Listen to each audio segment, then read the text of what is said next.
Welcome to the morning after CFFL Week 9. As we are here nearing the end of our season, more than halfway done. Playoffs are not far away. We'll get into the action in the week that was here.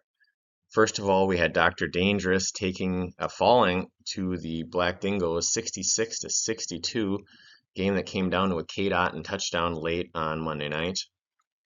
A bittersweet win for me. Cardinals take down the Maulers 64.5 to 59. Had a lead going into the game. Patrick Mahomes, one of his late touchdowns, put Michael ahead. Buccaneers should have went for two, in my opinion. He didn't. They went for one, and then Kareem Hunt scored at the end with a walk-off touchdown, which gave me the win.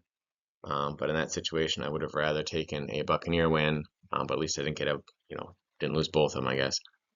So I take down the Maulers 64.5 to 59.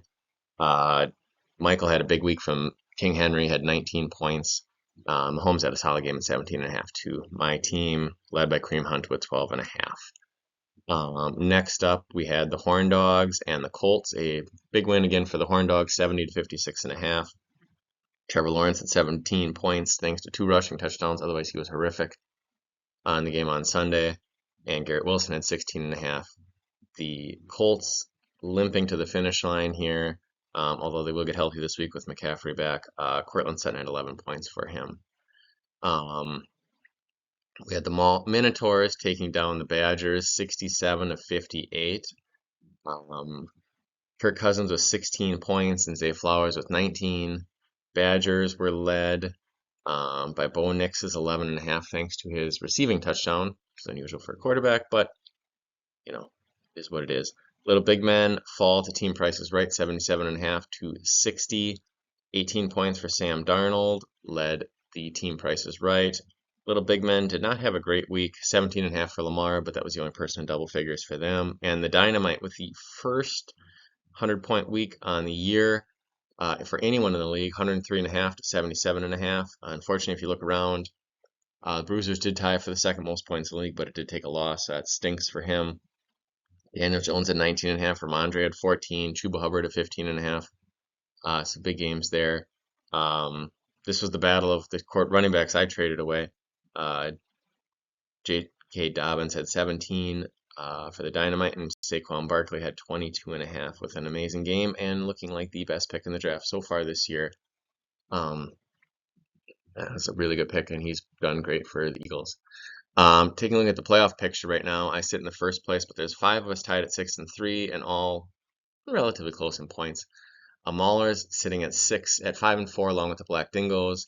The 6th seed, remember, is by points. So right now, Maulers are ahead of the Dynamite by 42, ahead of the Black Dingoes by 55, and the Minotaurs by 67. So all relatively close there. Also, if the Maulers do move up, since they have the second most points in the league, and knock someone else down, that 6th seed becomes even closer. And the Black Dingoes are in the same division as Team Price is Right, so they are chasing them only a game back and only 30 points behind them. So it should be an interesting race in these last 5 weeks of the year. All play records starting to shape up more similarly now. 6 best records are the 6 best records in all play, so it's all pretty good there. Probably one of the more even years in the CFFL in terms of not one team not doing, have a great all play record but a terrible real record. So pretty realistic there and pretty fair this year in fantasy for the most part. Finally, we look at the games of next week.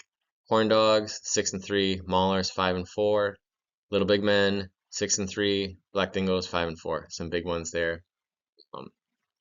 So thanks for tuning in to a very, very, very quick edition again there. Thank you and best of luck this week, except to you, the Colts. Hopefully McCaffrey comes back to a minimal workload. Thanks. Bye.